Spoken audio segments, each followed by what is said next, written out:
11ویں شریف کروانے یا اس نیاز میں حصہ ڈالنے والے کی زندگی میں جو بے پناہ برکتوں کا حصول ممکن ہو جاتا ہے کہ نہ صرف حضور غوث اعظم کی نظر کرم شامل حال ہو جاتی ہے بلکہ معاشی پریشانیوں سے آزاد ہو جاتا ہے اور مال اور دولت اور آفات و نقصان سے محفوظ، جبکہ وہ خود جہنم کی آگ سے آزاد ہو کر بہشت کا حقدار روحانی ترقی تو عجیب اس کے اندر جنسی حاصل. تو یہ محفل بڑی ہی بابرکت اور مقدس ہے.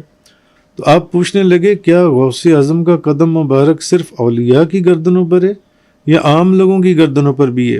اور بعض وہ ہیں جو خود بخود پیر بن جاتے ہیں، کہ بعض وہ ہیں جن کو پیران پیر بذات خود پیر بناتے ہیں. یعنی غوث اعظم نہ صرف غوث اعظم ہیں بلکہ ایسے محسن اعظم ہیں کہ نوازنے پر آئیں یا کبھی موج میں آ جائیں تو فقیر کو غوث، چور کو کتب، ڈاکوؤں کو ابدال اور بدماشوں کو ولی بنا دیں.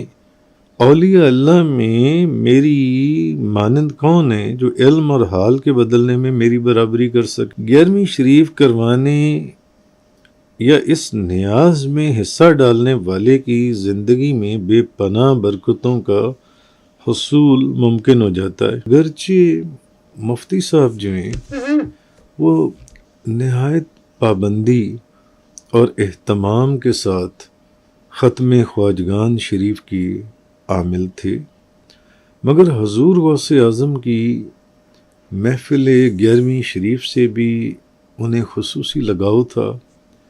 تو اسی لیے شاید وہ بندہ ناچیز کی ماہانہ محفل میں کبھی کبھی بغیر بتائے بھی تشریف لے آتے. تو ایک دن فرمانے لگے 11ویں شریف پیران پیر کی نیاز دلوانے والے بذات خود پیر بن جاتے ہیں. بات ہے بھی یہی کہ بعض وہ ہیں، یہ بات سمجھنے والی ہے، جو خود پیر بن بیٹھتے ہیں، اور بعض وہ ہیں جو خود بخود پیر بن جاتے ہیں. یہ سمجھنے کی چیز ہے. جبکہ بعض وہ ہیں جن کو پیران پیر بذات خود پیر بناتے ہیں، اور نہ صرف پیر بناتے ہیں بلکہ پیر بنا کر 4 دانگ عالم میں معروف بھی فرما دیتے ہیں. پھر کوئی مشرق سے غوث اعظم کا پیغام لاتا ہے تو کوئی مغرب سے، کوئی انڈیا سے، کوئی لندن سے، کوئی ساؤتھ افریقہ سے، تو کوئی امریکہ سے. کیا اپنے کیا پرائے، یہاں تک کہ وہ اللہ کا بندہ پکار اٹھتا ہے کہ غوث اعظم جو ہیں یہ تو محسن اعظم ہیں، غوث اعظم جو ہیں یہ تو محسن اعظم ہیں. یعنی غوث اعظم نہ صرف غوث اعظم ہیں بلکہ ایسے محسن اعظم ہیں کہ نوازنے پر آئیں یا کبھی موج میں آ جائیں تو فقیر کو غوث، چور کو کتب، ڈاکوؤں کو ابدال اور بدماشوں کو ولی بنا دیں، کیونکہ ان کی نسبت ذرے کو زر، قطرے کو سمندر، ادنا کو اعلیٰ اور عام کو خاص بنا دیتی ہے حضور غوث اعظم کی. اس لیے شاید انہوں نے فرمایا کہ فمن فی اولیاء اللہ مثلی ومن فی العلم والتصریف حالی. اولیاء اللہ میں میری مانند کون ہے جو علم اور حال کے بدلنے میں میری برابری کر سکے؟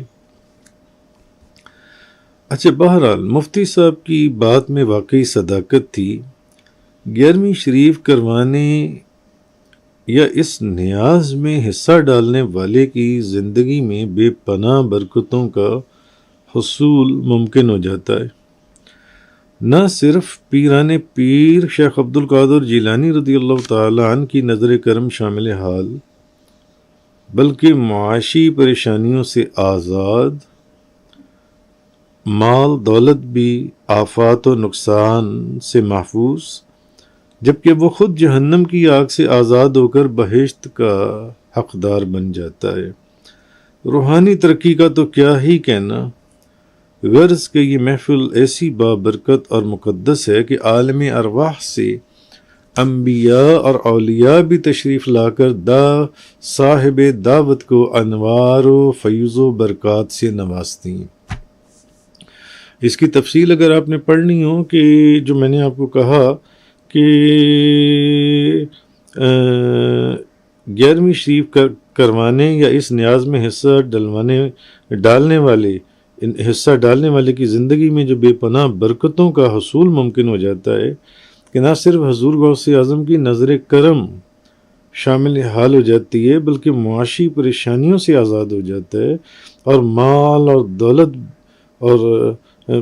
اور آفات و نقصان سے محفوظ، جبکہ وہ خود جہنم کی آگ سے آزاد ہو کر بہشت کا حقدار روحانی ترقی تو عجیب اس کے اندر جنسی حاصل۔ تو یہ محفل بڑی ہی بابرکت اور مقدس ہے، اور عالم ارواح سے انبیاء اور اولیاء بھی تشریف لا کر صاحب دعوت کو اپنے انوار و فیض و برکات سے نوازتے ہیں۔ اور ان چیزوں کی اگر آپ نے تفصیل پڑھنی ہو تو شیخ القرآن، شیخ الحدیث فیض احمد اویسی صاحب رحمۃ اللہ علیہ، انہوں نے اپنی ایک کتاب برکات 11ویں شریف کے اندر بھی انہوں نے اس کی تفصیل لکھی، بلکہ بے شمار اور کتابوں میں بھی علماء نے اور مشائخ نے ان چیزوں کی تفصیل لکھی ہے کہ حضور غوث اعظم کی 11ویں شریف کروانے یا اس میں حصہ ڈالنے والوں کو اللہ تعالیٰ جن برکتوں سے نوازتا ہے وہ کیا ہیں۔ 2-4 صرف، ہمارے پاس تو اس طرح کے سینکڑوں واقعات ہمارے جو دوستوں نے قلم بند کی ہے اپنے رجسٹروں کے اندر، تو ہم صرف چند ایک واقعات اس ضمن کے اندر آپ کو سمجھانے کے لیے، ہمارے ایک دوست نے شہباز صاحب، تو وہ آسٹریلیا سے ڈیری فارمنگ کا کورس کرنے کے بعد انہوں نے وہاں سے کچھ گائیں یہ انہوں نے امپورٹ کر کے انہوں نے ایک ڈیری فارم بنایا۔ تو ایک دن وہ کہنے لگے کہ میں نے اپنی گایوں کا دودھ جو ان سے اپنے ڈیری فارم کا جب سے آپ کے آستانے پر ماہانہ محفل 11ویں شریف کے لیے بھجوانا شروع کیا، کہنے لگے تب سے میری گائیں جو سی ہیں وہ زیادہ بچڑیاں ہی جنتی ہیں، بچڑے نہیں، اور اس چیز سے مجھے بہت فائدہ ہوا۔ اسی طرح باندھ روڈ لاہور راوی کنارے سے ایک خاندان کے چند لوگ میرے پاس آئے جن کے پاس 150-200-300 کے قریب بھینسیں تھیں۔ تو وہ مجھے روتے ہوئے کہنے لگے کہ 1.5-2 سال ہو گئے، 3 سال ہو گئے، ہر مہینے ہماری ایک بھینس مر جاتی ہے۔ حضرت صاحب، ہم نے کوئی پیر فقیر نہیں چھوڑا، بہت جگہوں سے دم درود اور تعویذ لیے مگر کچھ حاصل نہ ہوا۔ خدا جانے کسی نے جادو کر دیا یا نظر لگ گئی یا ہم سے کون سی ایسی غلطی ہو گئی۔ بہرحال میں نے ان سے کہا، اچھا یار بات سنو کہ جو میں تمہیں کہوں گا کیا تم وہ کرو گے؟ انہوں نے کہا جیسا آپ کہیں گے ہم ویسے ہی کریں گے۔ تو ہماری بھینسیں مرنی بند ہو جائیں جو ان سی بندہ ناچیز نے، میں نے ان کو ایک تو زکوٰۃ دینے کا طریقہ سمجھایا کہ آئندہ سے اپنا وقت کے اوپر زکوٰۃ دینی ہے جو ان سی ہے، اور دوسرا میں نے ان کو حضور غوث اعظم کی ماہانہ محفل 11ویں، کیونکہ ماہانہ ہماری محفل 11ویں شریف کے اندر سینکڑوں ہزاروں لوگ آتے ہیں، تو میں نے کہا اس کی نیاز میں نہ حصہ ڈالنے کا بھی نہ، میں نے انہیں ایک طریقہ بتایا، میں نے کہا باقی اللہ کی قدرت۔ مگر جیسے ہی انہوں نے اس پر عمل کیا تو اس کے بعد انہوں نے یہ بتایا، اس کے بعد جو ان سے ہر ماہ جب ان کی ایک بھینس مر جاتی تھی وہ اس نقصان سے محفوظ ہو گئے۔ تو وہ جو میں نے آپ کو بات بتائی نا کہ کتابوں میں یہ بات لکھی ہوئی ہے کہ وہ مال و دولت بھی اور پھر اور آفات اور نقصان سے محفوظ ہو جاتے ہیں اس شخص کے جو ان سے 11ویں شریف کروانے والے یا اس کی نیاز میں حصہ ڈالنے والے جو ان سے۔ اسی طرح پیر طریقت امجد صاحب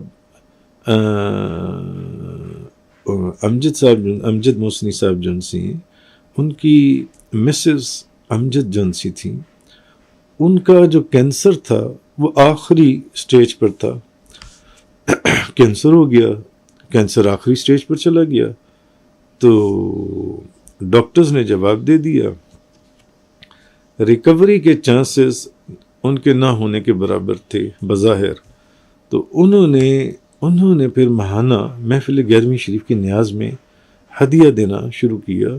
اور دوسرا میں نے ان کو قرآن کریم میں سے ایک آیات شفا والا عمل تھا، وہ جو 6 آیات سورۃ فاتحہ شریف کے ساتھ ملا کر پڑھی جاتی ہیں، تو جو مجربات محسن کے صفحہ نمبر 296 پر لکھا ہے. تو میں نے انہیں کہا کہ یہ عمل جو ان سے نا بلا ناگا فجر کی سنتوں اور فرضوں کے درمیان پڑھیں آپ جو ان سے، اور 11ویں شریف کی انہوں نے نیاز میں حصہ ڈالنا شروع کیا بہت محبت سے. تو اللہ نے ان کو کینسر جیسے موذی مرض سے مکمل نجات عطا فرمائی. بہرحال بلا مبالغہ یہ بھی بات ہے کہ کینسر یا ایسے امراض سے شفا کے متعلق سینکڑوں اور واقعات اس ضمن میں یہاں لکھے جا سکتے ہیں جن سے وہ مگر طوالت کے خوف سے صرف ایک واقعہ ہم نے بیان کر دیا اس کتاب کے اندر جن سے. اسی طرح قاری اللہ وسایا والد غلام سرور ساکن مظفر گڑھ رحمان پورہ لاہور میں ایک موبائل ٹاور پر بطور سیکیورٹی گارڈ ملازم تھا. اچھا، وہ صاحب فرماتے ہیں کہ مورخہ 17 جون 2011 کہنے کہ آپ کے آستانے پر ماہانہ محفل 11ویں شریف میں شرکت کے بعد میں ٹاور پر چلا گیا. رات 11-12 بجے جب محفل ختم ہوئی، اسی دوران کمپنی کی گاڑی میں بہت قیمتی سامان لایا گیا اور مجھے کمپنی والوں نے کہا خیال رکھنا سامان بہت قیمتی ہے. خیر رات 2:26 پر میں فرماتے ہیں میں تہجد پڑھ کر ابھی لیٹا ہی تھا کہ 7 بندے دیوار پھلانگ کر اندر آ گئے اور میرے دونوں ہاتھ پاؤں باندھ کر، بلکہ میرے منہ اور آنکھوں پر بھی کپڑا باندھنے کے بعد میری مکمل تلاشی لے چکے. تو الماریوں کی چابیاں مجھے کہنے لگے وہ نکال دو. میں نے انہیں بتایا، میں نے کہا چابیاں میرے پاس نہیں ہیں، میں تو ابھی محفل 11ویں شریف پر سے آیا ہوں.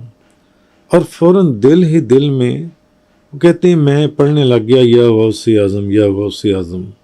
تو میں نے اور ان کو ساتھ میں نے یہ بھی بتایا کہ میں 11ویں شریف کی محفل سے آ رہا ہوں. تو اچھا، وہ لوگ ساری رات تالے کاٹنے کی کوشش کرتے رہے لیکن تالا نہ توڑ سکے. وہ جن سے 2-2:30 بجے تو وہ ویسے بھی دیوار پھلانگ کر آئے تھے. تو آخر ان میں سے ایک بندہ کہنے لگا یار یہاں سے نکل چلو کیونکہ صبح ہونے والی ہے، یہ نہ ہو کہ ہم پکڑے ہی جائیں جن سے. تو اور گھبراہٹ کے اندر وہ اپنے اوزار بھی وہاں پر چھوڑ گئے. تو قاری اللہ وسایا فرماتے ہیں کہ اگلے روز میری شادی تھی 1 دن یا 2 دن کے بعد، اور 18,000 روپیہ میری جیب میں تھا، مگر تلاشی کے باوجود وہ میری جیب میں موجود رقم کو نہ دیکھ سکے. تو کہنے لگے یہ سب آپ کے آستانے پر منعقد ہونے والی حضور غوث اعظم کی ماہانہ محفل 11ویں شریف میں شرکت کی برکت تھی کہ اللہ نے مجھے نقصان سے بچا لیا، یا اس لیے بھی کہ وہ اس وقت یا غوث اعظم کا ورد کر رہے تھے جب وہ ان کی تلاشی لے رہے تھے. اسی طرح پنجاب کے ایک بڑے سرکاری بورڈنگ اسکول کے پرنسپل کے انتخاب کے لیے ہمارے ملنے والے ایک صاحب کا نام بھی اس لسٹ میں شامل تھا، جبکہ ان کے مقابلے میں کچھ لوگ اپنی سفارشوں کے بل بوتے پر اب ان کی اپوائنٹمنٹ میں رکاوٹ بنے ہوئے تھے. اچھا، وہ صاحب کہنے لگے کہ اگر میری تقرری یہاں بطور پرنسپل ہو جاتی ہے، انسان کا اپنا موڈ ہے نا، کہنے لگے کہ میں حضرت اگر میری وہاں تقرری ہو گئی تو میں آپ کے ہاں ایک محفل 11ویں شریف کا ہدیہ پیش کروں گا. جتنے لوگوں کے لیے آپ لنگر بناتے ہیں تو میں حضور غوث اعظم کی تو بہرحال تو اب خدا کا کرنا ایسا ہوا کہ گورنر ہاؤس سے انہوں نے یہ نیت کی کہ اگر مجھے ایز اے پرنسپل وہاں پر سلیکٹ کر لیا جائے تو میں ایک پوری 11ویں شریف کی نیاز پیش کروں گا. تو گورنر ہاؤس سے ان کی تقرری کا آرڈر آ گیا. اچھا، نہ صرف آرڈر آ گیا بلکہ انہوں نے اپنی سیٹ کا چارج بھی سنبھال لیا. اچھا ہر طرح کے لوگ اور دوست ہوتے ہیں دوستوں میں، جبکہ دوسری طرف عہدہ ملنے کے بعد اب ان کی نیت بدل گئی. تو غوث اعظم شیخ عبد القادر جیلانی کی جو نیاز انہوں نے مانی تھی اس کو ادا کرنے میں اب وہ نہ صرف تعامل سے کام لیا انہوں نے بلکہ ارادہ ہی تبدیل فرما دیا. مگر غوث اعظم کی نیاز ماننے کے بعد اب کوئی مان لے تو پھر جائے کہاں؟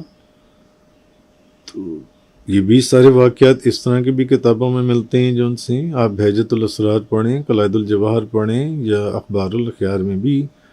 تو اور ابھی 6 مہینے بھی نہ گزرے تھے کہ ان پر کچھ ایسے معاملات بننا شروع ہوئے کہ بظاہر ان کو چارج سنبھالے ہوئے کہ وہ پریشان ہو گئے اور ان کی کہ ایسے ان کے اوپر کچھ کیس بننا شروع ہوئے کہ وہ بے گناہ ہوتے ہوئے بھی اپنی سچائی کو جن سے وہ ثابت نہ کر سکے، اور سیٹ پر ہونے کے باوجود ان سے وہاں کے اختیارات کا جو قلمدان ہے وہ واپس لے لیا گیا. اب عدالتی کارروائی کا آغاز ہوا. اچھا، اب انہوں نے دوبارہ مجھے پیغام بھیجا، کہنے لگے کہ مجھے نہ معاف کر دیں، میں نے وہ 11ویں شریف کی جو ایک نیت کی تھی تو میں نے وہ اس کو پورا نہ کیا، لہٰذا مجھے معافی دلوا دیں. تو اور یہ انہوں نے مجھے پیغام بھجوایا، کہنے لگے میں 1 نہیں 2 نہیں 3 نہیں بلکہ پورے سال کی 12 محافل کا جو لنگر ہے 11ویں شریف کا وہ میں پیش کرتا ہوں. مجھے واپس اپنی جگہ بحال کیا جائے اس جگہ پر جن سے، اگر میری نوکری واپس بحال کر دی جائے. بہرحال میں نے کہا کہ یہ تو سب اللہ کی قدرت یا اللہ کا معاملہ ہے یا حضور غوث اعظم والا معاملہ ہے، تو یہ آپ کو پہلے سوچنا چاہیے تھا جیسے بھی ہے. تو حضور غوث اعظم جو ہیں، کیونکہ یہ تو وہ بارگاہ ہے جن کے شہر سے کوئی صاحب ولایت بھی بغیر سلام کیے نہیں گزر سکتا، کوئی صاحب ولایت بھی، اور اگر گزر جائے تو نہ صرف ولایت سلب کر دی جاتی ہے بلکہ اپنے عہدے سے بھی معزول کر دیا جاتا ہے. حضور غوث اعظم کی مثال جو، اور وہی میں نے آپ کو بتایا کہ آپ ان کتابوں کو پڑھیے، یہ بہجت الاسرار، قلائد الجواہر، اخبار الخیار، خلاصۃ المفاخر وغیرہ، اس میں ایسے بے شمار واقعات لکھے ہیں. بڑے بڑے ائمہ نے اور بڑے بڑے مشائخ نے اور علماء نے انہوں نے واقعات لکھے ہیں کہ یہ وہ جاہ و جلال والی بارگاہ ہے کہ جن کے شہر سے جن سے کوئی صاحب ولایت بھی بغیر سلام کیے نہیں گزر سکتا، اور اگر گزر جائے تو نہ صرف ولایت سلب کر دی جاتی ہے بلکہ اپنے عہدے سے بھی معزول کر دیا جاتا ہے. تو اور یہ بھی بات ہے کہ اس اسکول کی تاریخ گواہ ہے کہ اس سے پہلے وہاں کبھی کوئی پرنسپل 5 سال سے پہلے اپنے عہدے سے نہیں ہٹایا گیا تھا. تو یہ چیز آج اس زمن میں اگلے جو ہمارا چلا موضوع اس کے ضمن میں چند واقعات، ورنہ ہمارے پاس جو ہمارے رجسٹروں کے اندر بے شمار دوستوں نے واقعات لکھی ہیں، وہ تو سینکڑوں کی تعداد میں کم و بیش ہوں گے. یہ 4-5 واقعات آپ کی خدمت میں 11ویں شریف کی برکات کے ضمن میں نے آپ کو دی. اور اس کی تھوڑی سی تفصیل، اگر تھوڑی زیادہ تفصیل آپ نے پڑھنی ہو تو شیخ الحدیث شیخ القرآن فیض احمد اویسی صاحب کی کتاب برکات 11ویں شریف کے اندر آپ پڑھ سکتی ہیں. تو شیخ الحدیث فیض احمد اویسی صاحب رحمۃ اللہ علیہ برکات 11ویں شریف میں مولانا محمد وحید قادری مرحوم کے حوالے سے لکھتے ہیں کہ 11ویں شریف کے فضائل و کمالات بے شمار ہیں. واللہ بخدا ہم نے جس کو 11ویں شریف کا پابند پایا وہ معاشی لحاظ سے فارغ البال ہو جاتا ہے. لکھتے ہیں مولانا قاضی عماد الدین عماد علوی بن نظام بن شاہ محمد بن قاضی وجیہ الدین قادری رحمۃ اللہ علیہ نے فرمایا کہ برہان پور ہندوستان میں ہمارے مکان کے قریب ایک کھتری ہندو حضور غوث اعظم کا معتقد ہر مہینے 11 تاریخ کو پرتکلف کھانے پیران کی نظر گزارتا تھا، یعنی حضور غوث اعظم کی نظر گزارتا اور غریبوں کو کھانا کھلاتا. جب وہ مرا تو ہندوؤں نے حسب رواج اسے آگ میں جلانا چاہا، لیکن بہت کوشش کے باوجود آگ اس کا ایک بال بھی نہ جلا سکی. تنگ آ کر دریا میں بہانے لگے کہ ایک درویش کو سرکار غوث اعظم نے خواب میں فرمایا کہ فلاں ہندو مسلمان ہو کر ہمارے سلسلے قادریہ میں داخل ہو چکا تھا، وہ مر گیا ہے، لہٰذا اس کی تکفین اور تدفین کیجیے. اس درویش نے برہان پور پہنچ کر ہندوؤں سے اس کی لاش لے کر اسلامی طریقے سے کفن و دفن کا کام سر انجام دیا. بہرحال مفتی صاحب فرمانے لگے، کہنے لگے محسن صاحب یہ بھی عجیب پیر ہیں، بلکہ پیرانے پیر ہیں. کیونکہ ہر کوئی اپنے بزرگوں کی نیاز یا عرس کا انتظام کرتا ہے، مگر ان کی نیاز اور عرس کا انتظام تو خود تمام بزرگ کرتے ہیں. یہ اپنے مریدوں کے تو پیر ہیں ہی، بلکہ دوسروں کے مریدوں کے بھی پیر ہیں، بلکہ ان کے پیروں کے بھی پیر ہیں. اور جو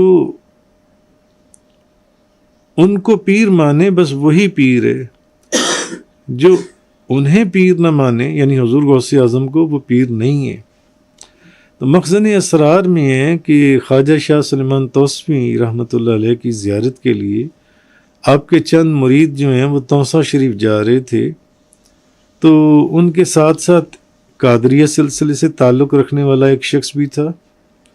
تو دوران گفتگو حضور غوث اعظم کا ذکر آیا تو قادری مرید کہنے لگا کہ آپ کا قدم مبارک اولین و آخرین تمام اولیاء کی گردنوں پر ہے.